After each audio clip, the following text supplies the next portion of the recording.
और इस बीच देखिए, सोमालिया में हुए आतंकी हमले से जुड़ा हर अपडेट हम आप तक पहुंचा रहे हैं। कुछ अहम तस्वीरें वहां से आ रही हैं, किस तरीके से अफरा तफरी मची इस आतंकी हमले के बाद। और ये तस्वीरें देखिए, एम्बुलेंस वहां पर पहुंची, लोगों को लेकर जाया गया। ये तस्वीरें हम दिखा रहे हैं। स्थानीय पत्रकार के मुताबिक 15 लोगों की जान अब तक गई है इस पूरे आतंकी हमले में। अभी भी हमला लगातार जारी है, धमाकों की आवाजें, फायरिंग की आवाजें रह रहकर आ रही हैं। ये वो तस्वीरें हैं जब घायल लोगों को और जो लोग इस हमले का शिकार हो गए थे, मृतक थे, उनको अस्पताल पहुंचाया गया।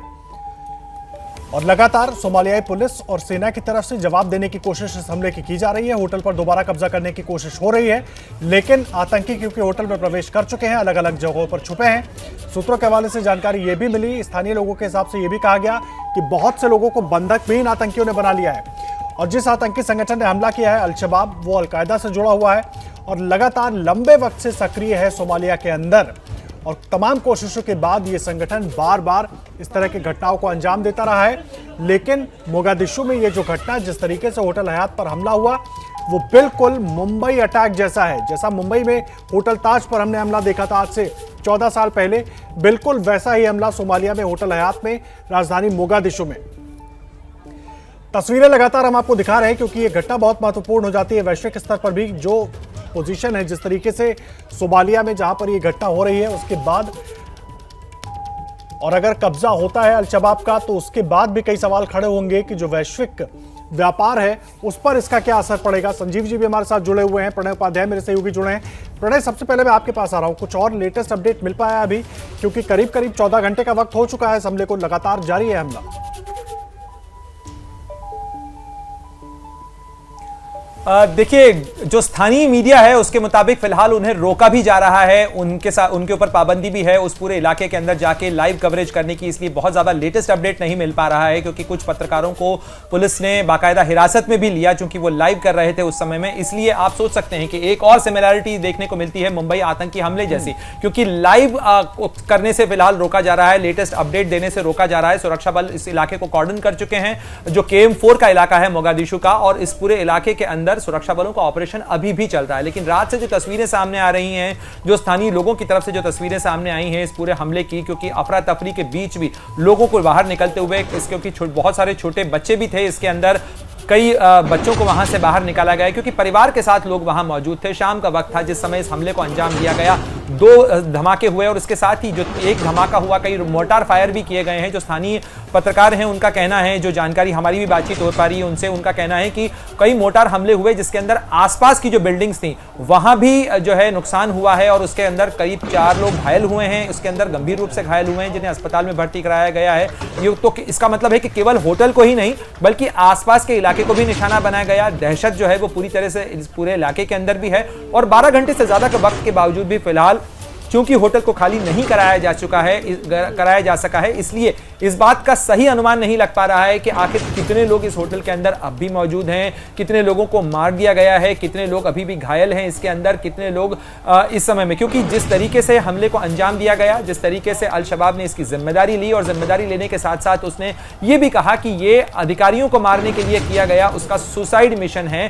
तो जिस तरीके से वहां पे पुलिस चीफ की और इंटेलिजेंस चीफ की बैठक चल रही थी और वरिष्ठ अधिकारियों की मौजूदगी को निशाना बनाते हुए इस हमले को अंजाम दिया गया, उससे साफ है कि अल-शबाब अपनी ताकत दिखाने की कोशिश तो कर ही रहा था, उसने दहशत का एक बड़ा जो कारनामा है उसे अंजाम देने की भी कोशिश की है। और 12 घंटे बाद भी सुरक्षा बल फिलहाल इस होटल को क्लियर नहीं करवा पाए। हालांकि आप समझ सकते हैं आदर्श कि इस तरीके के ऑपरेशन के अंदर बेहद एहतियात बरतना होता है सुरक्षा बलों को भी। ये ऑपरेशन बेहद धीमे ऑपरेशन होते हैं, क्योंकि इसके अंदर सिविलियंस इन्वॉल्व होते हैं, हॉस्टेज सिचुएशन हो सकती है, आतंकवादी जो हैं वो घबराहट के अंदर या दबाव के अंदर उन आम नागरिकों को निशाना ज्यादा बना सकते हैं। इसलिए कोशिश होती है उन्हें थका के खत्म किया जाए, उन्हें थका के उनका एम्यूनिशन खत्म हो। इस तरीके से इंटरमिटेंट फायरिंग की जाती है, घेराबंदी बना के लंबे समय तक इस ऑपरेशन को चलाया जाता है, ताकि आतंकियों के पास जो गोला बारूद है, असलहा है, वो खत्म हो और उसके बाद उन्हें न्यूट्रलाइज किया जाए। इसलिए ज्यादा वक्त भी लगता है इस तरीके के ऑपरेशंस के अंदर, क्योंकि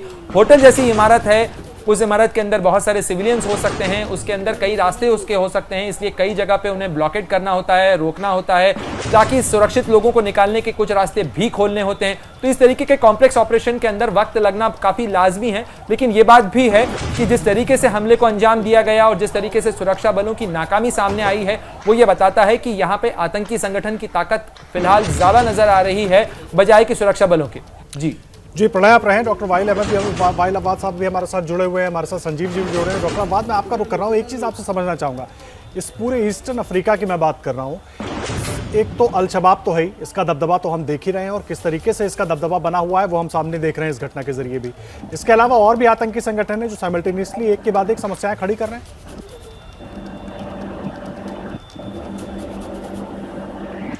देख लो, अभी सोमालिया में अगर सोमालिया का कहानी सुन रहा था तो अब ये बिल्कुल it is the victim of colonization. जैसे उनकी बिल्कुल देश में डिवाइड कर दिया था, कीनिया के लिए, एथियोपिया के लिए, एरिट्रिया के लिए, ये सारा दुनिया का लोग मालूम हो गए इतना अहमियत जगह है उनकी। तो ब्रिटिश कॉलोनाइजेशन उन्होंने डिवाइड किया, इटाली भी करा दिया था, सबको यहाँ पर दुनिया पूरा देश खराब कर दिया था। और अभी तक जब तक ये रिवाइवल ऑफ टेररिज्म शुरू हो रहा है तो इसलिए ये जो यहाँ पर ये शबाब टेररिस्ट ऑर्गेनाइजेशन ये सिर्फ सोमाली नहीं है, वो जो काफी अफगानी मुजाहिदीन वाले का जो आ गया था अफगानिस्तान के अंदर, वहां पर बिल्कुल जन्नत बन गया उनके लिए, बिल्कुल हेवन फॉर टेररिस्ट ऑर्गेनाइजेशन। इसलिए तो they took full advantage of the current situation in Somalia. ये बात होना चाहिए।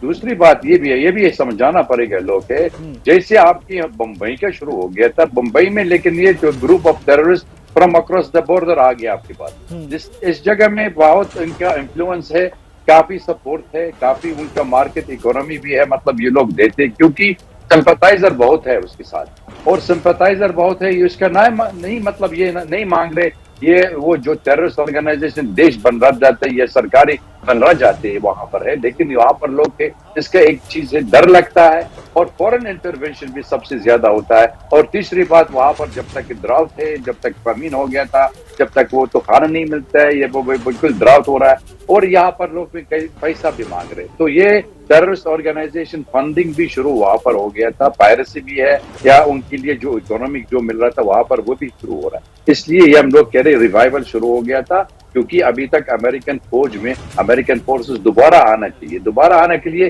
Don't look at Somalia in isolation of what's happening in the global world. ये भी इसलिए मेरे बड़ा हमेशा में तो वाइडर पिक्चर में आपके लिए, आपके व्यू लोग दिखाने के लिए और बोलने के लिए, ये वहां पर ये कितना अहमियत है, इतना इम्पोर्टेंट है। अमेरिकन ट्रूप में जब तक यमन वॉर शुरू हो गया था, जब तक उनकी वहां पर ये काफी वर्ल्ड के कोलिशन शुरू हो गया था, और जिबूती और सोमाली का भी शुरू हो गया था, इसका एक ही मकसद है, they wanted to make a military bridge between Djibouti, Somalia and Aden. ये बहुत कब्जा करने के लिए it is a mark of the conflict of interest. इसलिए मैं बार ये बोल रहा हूँ। और इसकी बात अभी अल शबाब में जो शुरू हो गया था, दिस इज अ टेररिस्ट, उनके लिए मरने के लिए तैयार है। जैसे आपका लोग आपके हमारे कोलीग कह रहे, बिल्कुल ये उनका मरने के लिए तैयार है, लेकिन अभी सिविलियन भी उनके हाथ में, उसके काफी मतलब ये लोग कब्जा कर दिया था, और अभी तक शुरू हो गया। कम से कम आप ये समझ लो आज खत्म नहीं हो रहा, शायद कल भी हो सकता। इसका एक इंटरनेशनल अटेंशन चाहिए।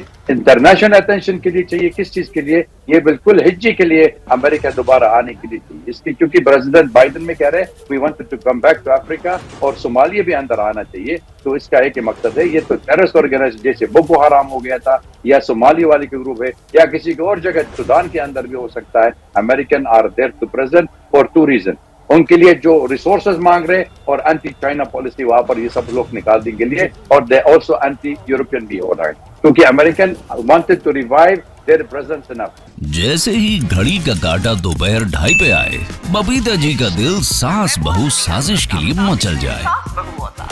और ये है इनकी बहू, पूरे दिन ऑफिस की टेंशन हो जाए गॉन जब ये करें अपना फेवरेट शो फ्री टाइम पे ऑन। इनकी तरह आप भी देखिए अपना फेवरेट शो अपने टाइम पर, और डाउनलोड कीजिए एबीपी लाइव ऐप अपने स्मार्ट टीवी पर।